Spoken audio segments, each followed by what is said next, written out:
कृष्णाय वासुदेवाय हरे परमात्मने प्रणतः क्लेशनाशाय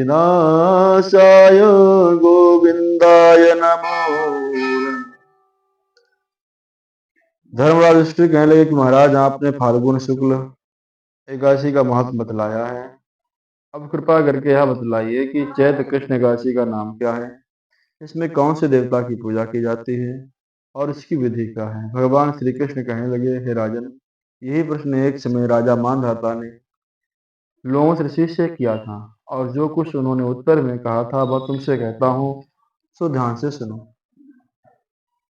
लोमश ऋषि कहने लगे कि राजन, इस एकादशी का नाम है पाप मोचनी एकादशी।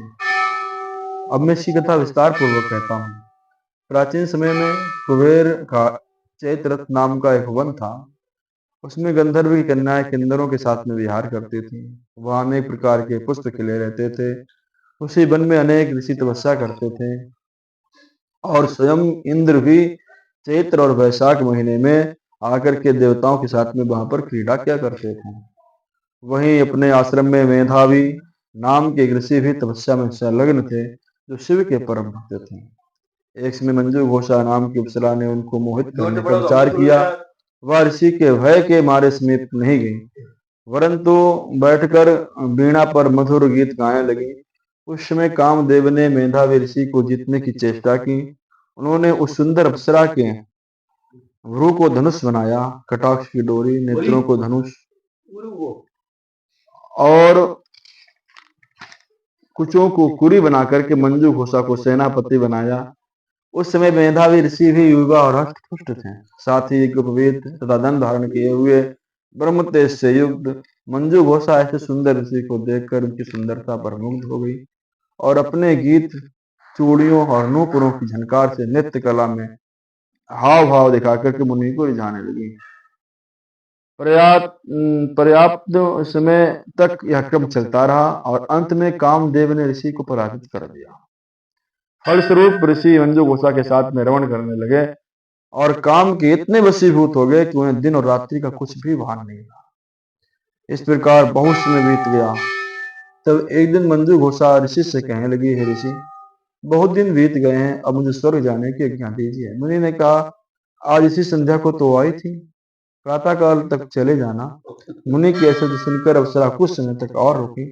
अंत में उसने पुनः मुनि को विदा मांगी, तो मुनि कहने लगे कि अभी तो आधी रात हुई है। अप्सरा ने कहा, महाराज, आपकी रात बहुत लंबी हो गई है, इसका क्या परिमाण है? मुझे यहाँ पर आए हुए कई वर्ष बीत गए हैं। उस अप्सरा की आवाज सुनकर मुनि को समय का ज्ञान हुआ, तो विचार कहने लगे कि इस अप्सरा के साथ रमण करते हुए हमको 57 वर्ष 9 महीने 3 दिन बीत गए। तब वह उसको काल के समान प्रतीत हुई। अत्यंत क्रोधित होने पर मुनि की आंखों से ज्वाला उत्पन्न होने लगी। वह कहने लगे, मेरी कठिन परिश्रम को तूने, एकत्र की गई तपस्या को तूने नष्ट कर दिया है। महापापनी, तू महापापनी है, तू दुराचारिणी है, तुझे धिक्कार है। तूने मेरे साथ घात किया है, इसलिए तू मेरे श्राप से पिशाचिनी हो जा। मुनि के श्राप से मंजू घोषा तत्क्षण पिशाचिनी हो गई, और भयभीत होकर के मुनि से प्रार्थना करने लगी कि हे महाराज, इस श्राप का किस प्रकार निवारण होगा। अप्सरा के दिन सुनकर मुनि बोले, हे पुत्र, यद्यपि तूने मेरा बहुत अनिष्ट किया है, परंतु फिर भी मैं तुझे श्राप से छूटने का उपाय बतलाता हूँ। चैत्र महीने के कृष्ण पक्ष की एकादशी का नाम है पाप मोचनी एकादशी, और यह सब प्रकारों के पापों का नाश करने वाली है। उसका व्रत करने से पिशाच योनि से मुक्त हो जाएगी। ऐसा कहकर मेधावी ऋषि अपने पिता च्यवन ऋषि के आश्रम चले गए। मेधावी को देखकर च्यवन ऋषि कहने लगे, रे पुत्र, तूने ऐसा कौन सा काम किया है, तेरे सारे पुण्य नष्ट हो गए हैं, तेरा ब्रह्म तेज नष्ट हो गया है। मेधावी कहने लगे, पिताजी, मैंने अप्सरा के साथ में रमण करने कर घोर महापाप किया है। अब आप इस पाप से छूटने का मुझे कुछ उपाय बताएं, प्रायश्चित बताएं, जिससे मैं पाप से छूट जाऊं। तब च्यवन ऋषि कहने लगे, हे पुत्र, चैत्र महीने कृष्ण पक्ष की पाप मोचनी एकादशी का व्रत सब पापों को नष्ट करने वाला है, इसलिए तू भी उसी व्रत को करो। पिता की आज्ञा पाकर मेधावी ऋषि ने भी इस व्रत को किया, जिससे उनके समस्त पाप नष्ट हो गए और वे परम पवित्र हो गए। उधर मंजू घोषा भी व्रत का प्रभाव से पिशाच योनि से छूटकर दिव्य देह धारण करके स्वर्ग को चली गई। श्रोमसी कहने लगे कि हे राजन, पाप मोचनी एकादशी के व्रत को करने से सब पाप नष्ट हो जाते हैं। इस कथा को पढ़ने से सुनने से हजारों गौ दान का फल भी मिलता है। साथ में ही ब्रह्म हत्या, गर्भपात, बाल हत्या, सुरापान, स्त्री प्रसंग, जितने भी पाप होते हैं सब नष्ट हो जाते हैं। बोले गोविंद भगवान की जय।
पुष्पांजलिर्मया दत्ता गृहाण परमेश्वरा मंत्र पुष्पांजलि समर्पयामि हरि